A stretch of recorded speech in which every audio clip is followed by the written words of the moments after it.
اقبال کہتے ہیں جب میں لندن میں وکالت کرتا تھا تو ایک خاتون تھی، لیڈی بارنس اس کا نام تھا، چھوٹے موٹے مقدمات لے کے وہ میرے پاس آتی تھی۔ بی بی ایک ہوٹل چلایا کرتی تھی، اس کا خامن جو تھا وہ فوج میں ملازم تھا۔ اقبال نے خود لکھا ہے، اقبال فرماتے ہیں کہ ایک دن وہ خاتون پھر کسی کیس کے سلسلے میں میرے پاس آئی، تو جب وہ آئی تو اس نے نقاب اوڑھا ہوا تھا، برقع کیا ہوا تھا۔ تو چونکہ اس نے نقاب اوڑھا تھا، مسلمانوں کی نشانی تھی۔ نقاب اوڑھنا کن کی نشانی ہے؟ اللہ آپ کو خوش رکھے۔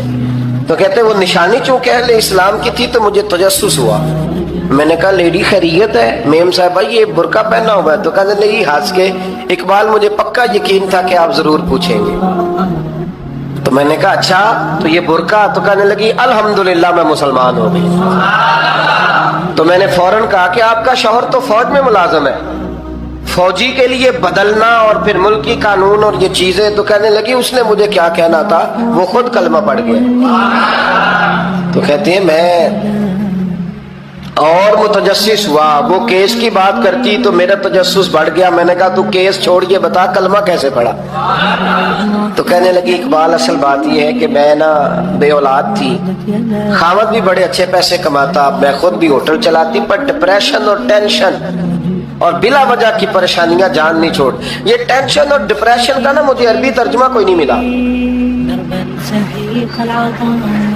یہ ڈپریشن اور ٹینشن کا نا میں نے تلاش کیا ہے، لیکن مجھے عربی لغت کے اندر ان کے معنی مجھے لگتا ہے کہ اس زمانے میں یہ چیزیں تھی ہی نہیں، ہوتی تو ان کا کوئی نام بھی، یہ آج ہے نا تو اس لیے آج کے زمانے میں ہی نام ہے مفت کا، مفت کی پریشانی۔ تو کہتی ہے مجھے ٹینشن اور ڈپریشن رہتی تھی ہر وقت، بڑی میں پریشان رہتی تھی۔ میرے ساتھ ایک عجیب واقعہ ہوا کہ میرے ہوٹل میں نا ایک بابا جی برتن مانجتے تھے، بوڑھے آدمی تھے، 70 سال کے قریب عمر تھی۔ ان کا ایک بیٹا تھا، ایک بہو تھی، ایک پوتا تھا، لیکن وہ بیچارے بیٹا بیمار رہتا تھا تو لہذا وہ خود مزدوری کرتے۔ کہتی ہے ایک دن وہ بابا جی میرے پاس آئے، کہنے لگے میم صاحبہ 2-4 دن کی چھٹی چاہیے۔ تو میں نے کہا خیریت ہے؟ کہنے لگے میڈم میرا بیٹا فوت ہو گیا۔ بیٹا، آپ کو پتہ ہے باپ کا جنازہ پڑھنا آسان ہے، بیٹے کا جنازہ اٹھانا بڑا مشکل کام ہے۔ کہتی ہے میں کچھ لکھ رہی تھی، میرے ہاتھ سے قلم گر گیا، میں نے خود گاڑی بھیجی، بابا جی گاؤں چلے گئے جہاں وہ رہتے تھے۔ کہتی 2-3 دن کے بعد میں اور میرا شوہر گئے تو راستے میں ہم باتیں کر رہے تھے کہ کیا تعزیت کریں گے، ایک ہی بیٹا تھا، کوئی رشتہ دار بھی نہیں، تو اس کی تو کائنات اجڑ گئی، کن لفظوں سے اسے تعزیت کیا کہیں گے؟ کہتے جب ہم گئے تو وہ ٹوٹی ہوئی چٹائی پہ بیٹھا تھا، کچھ لوگ قریب تھے، ہم نے جا کے کہا بابا آپ مسلمان ہیں، ہم آپ کو کیا نصیحت کریں، ایک ہی بیٹا تھا، کہ کس طرح کر کے ہم آپ کو تسلی دیں؟ تو کہتے ہیں اس نے آنکھیں کھولی، بوڑھی آنکھوں میں ایمان کی روشنی،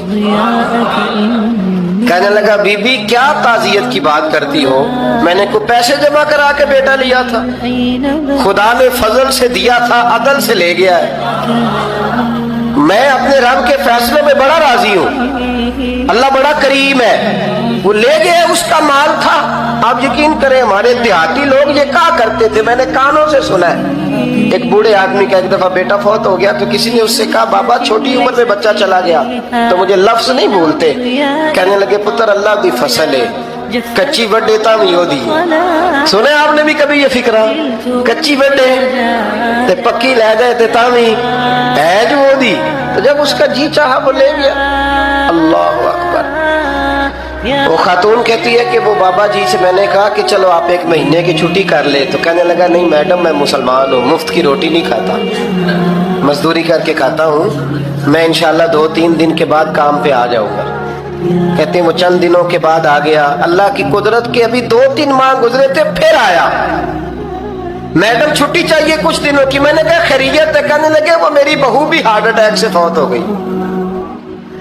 کہتے اب میں بھی تڑپ گئی اور عیسائی ہو کہ میری آنکھوں میں آنسو آ گئے، میں نے کہا گھر کا دروازہ بند ہو گیا، اب یہ بیچارہ کیا کرے گا؟